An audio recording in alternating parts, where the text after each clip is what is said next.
Hello friends, welcome to my channel your love ঋতুতে। তোমরা কেমন আছো বন্ধুরা? আশা করি তোমরা সবাই অনেক অনেক অনেক ভালো আছো। আর তোমাদের ভালোবাসা আমিও কিন্তু প্রচুর ভালো আছি।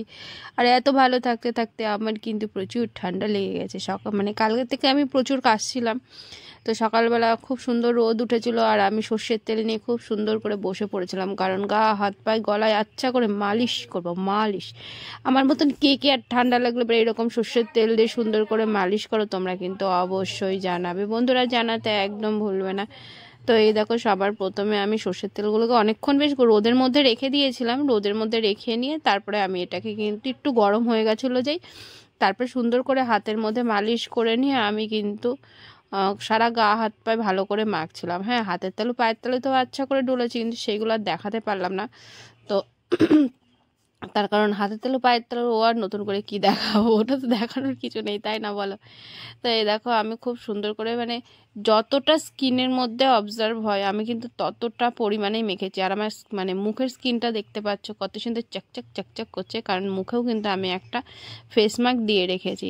এইটা হয়ে গেলে পরে আমি কিন্তু ফেস মাস্কটা রিমুভ করব। আর এটা কি দিয়েছি বুঝতে পারছি, এটা একটা পিল মাস্ক রয়েছে, কারণ একটু স্কিন তো ফর্সা তো হবে না। আর আমার স্কিন টোনটা আমার নিজের খুব পছন্দ, উজ্জ্বল শ্যামলা আমার স্কিন টোন। তো আমি কখনোই ফর্সা হতে চাই না, আমি চাই আমার স্কিনটা এরকমই থাক, বাট একটা গ্লো ভাব সেটা যেন নষ্ট না হয়। তো আমি দেখো খুব সুন্দর করে এগুলোকে আস্তে আস্তে রিমুভ করে নিচ্ছি, কোথায় কি আছে না আছে। কী যে কষ্ট লাগছিল আশা করি আমাকে দেখেই বুঝতে পারছিল। আর এইগুলো রিমুভ হয়ে গেলে কিন্তু আমি স্নান করে নেবো, আর স্নান করার পরে খাওয়া দাওয়া করব, কারণ প্রচুর খিদে পেয়েছে। আর সকাল থেকে আজকে এরকম শরীরচর্চা নিয়েই কিন্তু আমি পড়েছি।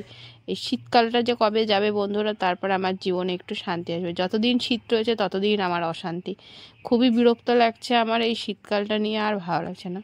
তো স্নান টান করে রেডি হয়ে নিয়ে আমি একটু ফ্রেশ হয়ে খেতে বসে পড়েছিলাম। তো দেখো, আজকে অনেক কিছু রান্না হয়েছে, ডাল, পনিরের তরকারি, পাঁচমিশালি চাটনি, বেগুন ভাজা, আলু ভাজা, আর ওইদিকে ওটা কিসের জন্য একটা শাক ছিল, ছোলার শাক। তো যাই হোক, এটা আজকের ভিডিও না, এটা কালকের ভিডিও ছিল, কিন্তু আজকে তোমাদের সাথে আমি শেয়ার করছি। ভিডিওটা কেমন লাগলো অবশ্যই কমেন্ট করে জানাবে। আর যদি আমার চ্যানেলটা ভালো লেগে থাকে, আমাকে যদি ভালো লেগে থাকে, প্লিজ চ্যানেলটা কিন্তু সাবস্ক্রাইব করবে। সাবস্ক্রাইব করতে বন্ধুরা একদম ভুলবে না। চলো টাটা, লাভ ইউ ফ্রেন্ডস।